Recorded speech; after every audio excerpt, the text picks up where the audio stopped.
দাঁত থাকতে দাঁতের মূল্য দিতে শিখুন। এই উক্তিটার সাথে প্রায়শই আমরা সকলেই কোনো না কোনোভাবে, কোনো না কোনো অংশে জড়িত। আমি একটুক সিউরিটি দিয়ে বলতে পারি, আমার আপনার জীবনে এই উক্তিটা আমরা একবার হলেও শুনেছি। যখনই আমরা শুনেছি, ঠিক তখনই যদি আমি আপনি ওই উক্তিটা ক্যাচ করতে পারতাম, তাহলে আমার আপনার জীবন বর্তমানের চেয়ে অনেক বেশি বেটার হতো।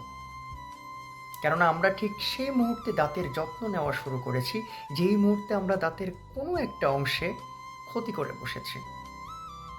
যখনই আমরা ক্ষতি করে বসেছি, তখনই আমরা আশেপাশের দাঁতের কথা চিন্তা না করে, ওই যে সে একটা দাঁত আমার কেন নষ্ট হলো, কিংবা ওই যে সে একটা দাঁত আমার কেন ক্ষতি হলো, সেটা নিয়ে দুশ্চিন্তা করতে করতে করতে করতে রাতের ঘুম, দিনের ঘুম সমস্ত কিছু হারাম হয়ে যায়।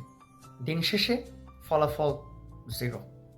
আপনি একটা ক্ষতির জন্য আপনি মানসিকভাবে ভেঙে পড়ছেন, আপনি দুশ্চিন্তায় ভুগছেন, কিন্তু আপনার বাদবাকি যে সমস্ত দাঁত সুস্থ আছে, সেটার জন্য আপনি প্রিপেয়ার্ড না। আপনাকে চেষ্টা করতে হবে, আপনার অতীতে যত সমস্ত ভুল আপনি করেছেন, আপনার ওয়াদা আপনি যেটা রাখতে পারেননি, আপনার ফিউচার পরিকল্পনা যেটা ছিল, সেটা আপনার লক্ষ্য যেটা নির্ধারণ ছিল না, সেই লক্ষ্য নির্ধারণ করে আপনাকে এগিয়ে যেতে হবে। আপনাকে মাথায় এঁটে রাখতে হবে যে আপনি যে অতীতে ভুল করেছেন, সেই ভুল থেকে আপনাকে শিক্ষা নিতে হবে। আপনি অতীতের ভুল নিয়ে যদি আফসোস করতে থাকেন, তাহলে আপনার ভবিষ্যৎ কখনোই সুন্দর হবে না। আপনার দাঁত নষ্ট হয়েছে, সেটাকে মেনে নিন। বাদবাকি দাঁতকে যত্ন নেওয়ার চেষ্টা করুন।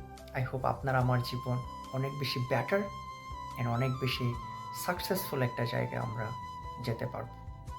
Take care everyone. আসসালামু আলাইকুম।